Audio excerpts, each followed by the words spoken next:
जो बॉर्डर से 8-10 किलोमीटर आगे दो डेथ बॉडी मिली है, एक युवक और युवती की, उनकी वो पहचान हो गई। भारत की सीमा क्रॉस की और फिर इनकी जो दर्दनाक मौत हुई है भूख और प्यास के कारण। छोटी उम्र के थे, इनको कोई सोच नहीं थी कि हम कहाँ जा रहे हैं, क्या कर रहे हैं, कैसा इतना बड़ा कदम उठा रहे हैं। रात 8 साढ़े 8 बजे के आसपास रामगढ़ से आगे जो भील समाज का शमशान घाट है, वहाँ इनकी अंतिम प्रक्रिया जो वो पूरी की गई है और इनकी जो डेथ बॉडी है उसको मिट्टी के हवाले किया गया। बिल्कुल लगता क्या सामान दिखने में आ रहा है कि सुरक्षा में सेंध हुई है। हम जो बड़े फख्र से कहते हैं कि हम पूरा चौकस है, चौबंद है, और उसके बाद ये लोग घुस के आए हैं। इस चीज़ में कोई लिखने छुपने जैसी बात ही नहीं है। आतंकवादी भी आ सकते हैं, अटैक भी कर सकते हैं। जैसलमेर के रेगिस्तान में गर्म हवाओं से ज्यादा गर्म इस वक्त का मामला है। ऐसा मामला जिसने सुरक्षा एजेंसियों से लेकर स्थानीय समाज तक सभी को बेचैन कर दिया। भारत पाकिस्तान अंतर्राष्ट्रीय सीमा से कुछ ही किलोमीटर दूर दो लाशें मिली, एक युवक और दूसरी एक नाबालिग लड़की की, और उनके पास से जो चीजें बरामद हुई उसने शक और सरोकार दोनों को हवा दे दी है। दोनों शव 10 दिन पुराने बताए जा रहे हैं। हालत इतनी खराब है कि पहचान करना मुश्किल हो गया, लेकिन असली कहानी वहां से मिली चीजों में छिपी है। पाकिस्तानी सिम कार्ड, पाकिस्तान की आईडी, ये सब कुछ एक अनकही कहानी के हिंट दे रही है। जैसलमेर प्रशासन ने पहचान की हर कोशिश की। सीमांत लोक संगठन से लेकर पाकिस्तान में इस कपल की पहचान निकालने की कोशिश की गई। सबको इन्वॉल्व किया गया, लेकिन ना पाकिस्तान से कोई जवाब आया, ना स्थानीय स्तर पर कोई दावे हुए। क्लियर हो गई कि भारत की सीमा में जो बॉर्डर से 8-10 किलोमीटर आगे दो डेथ बॉडी मिली है, एक युवक और युवती की, उनकी वो पहचान हो गई। फिर ये परेशान थे कि हम सभी लोग ये भारत आए थे और यहाँ से वापस जा रहे थे, यहाँ पाकिस्तान से भारत के अंदर आए हैं। दोपहर तक ये बात क्लियर हो गई कि ये लोग पिछले शनिवार 21 तारीख को रवि जो है अपनी पत्नी के साथ पिताजी से नाराज़ होकर वहाँ निकला है और भारत की सीमा क्रॉस की और फिर इनकी जो दर्दनाक मौत हुई है भूख और प्यास के कारण।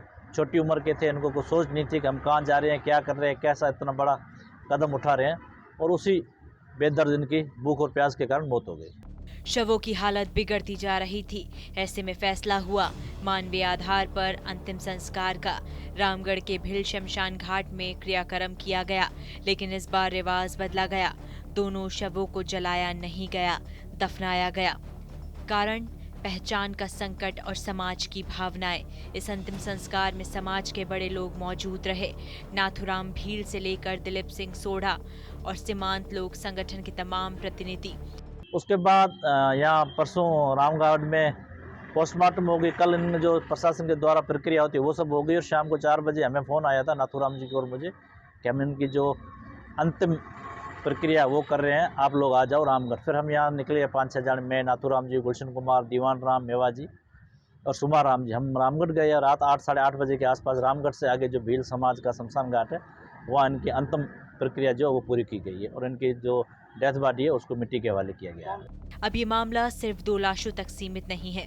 सुरक्षा एजेंसियों ने जांच तेज कर दी है। आईबी लोकल, पुलिस, बीएसएफ सब अपने अपने तरीके से पता लगाने में जुटे हैं कि ये सिर्फ घुसपैठ है या कोई बड़ी प्लानिंग का हिस्सा। Mobile data, location tracking, SIM card की एक्टिविटी सब खंगाले जा रहे हैं और साथ ही उन नेटवर्क्स पर भी नजर रखी जा रही है जो बॉर्डर पार के मोबाइल कनेक्शन को यहाँ एक्टिवेट करते हैं। ये घटना फिर एक बार एक बड़ा सवाल खड़ा करती है, क्या हमारी पश्चिमी सीमा वाकई सील है? क्या कोई बिना शिनाख्त यहाँ दाखिल हो सकता है? और अगर हाँ, तो वो कौन है और क्यों आए? ये 2 शव नहीं, ये एक चेतावनी है कि सीमा पर कुछ ऐसा चल रहा है जो हमारी निगरानी से बाहर है। इसमें मानवीय पहलू भी है और सुरक्षा संकट भी। बिल्कुल लगता क्या सामान दिखने में आ रहा है कि सुरक्षा में सेंध हुई है। हम जो बड़े फख्र से कहते हैं कि हम पूरा चौकस है, चौबंद है, और उसके बाद ये लोग घुस के आए हैं, अपने आप में एक बहुत बड़ा सवाल है। ऐसे कोई आने वाले समय में आतंकवादी भी आ सकते हैं? बिल्कुल इस चीज़ में कोई लिखने छुपने जैसी बात ही नहीं है। आतंकवादी भी आ सकते हैं, अटैक भी कर सकते हैं।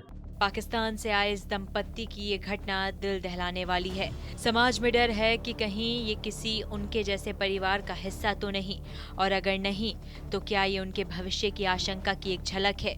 अभी तक इस मामले में कोई अंतिम निष्कर्ष नहीं निकला, लेकिन जो तय है वो ये कि सीमा के उस पार से आने वाले हर संदिग्ध संकेत अब शक और साजिश दोनों का प्रतीक है।